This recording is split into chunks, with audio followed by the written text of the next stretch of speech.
One sunny day, a family of ants were bustling about in the warm sunshine, some carrying grains, while some drying them out in the sun.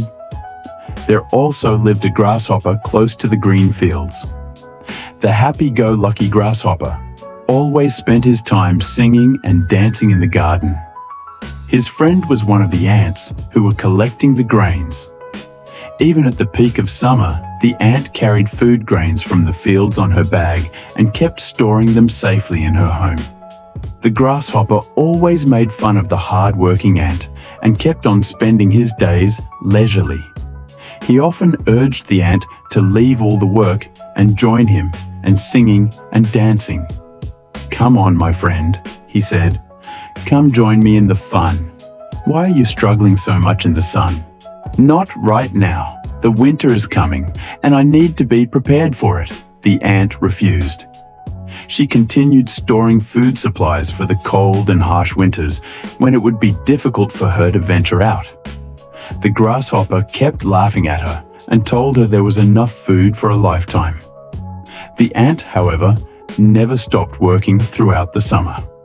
One day, she stopped by the grasshopper and advised him to start storing food for the winter for himself. The grasshopper smiled and said, "There's lots of time right now, all is fine." Soon, the seasons changed. Winter brought in freezing temperatures, and the grasshopper realized he had no food. He looked around to find some, but it was so cold that he could hardly move. Everything was covered with snow. Suddenly, he remembered his good friend, the ant. He quickly ran to the ant's house and knocked. "Please let me in, for I am cold, weak, and hungry, my dear friend." The ant opened the door, but did not let him in. "What were you doing all last summer? Why haven't you stored anything for the winter?" The grasshopper had no answer. He pleaded to the ant to provide him with some food, but the ant did not help him. The grasshopper stayed hungry all winter. He learnt a very hard lesson.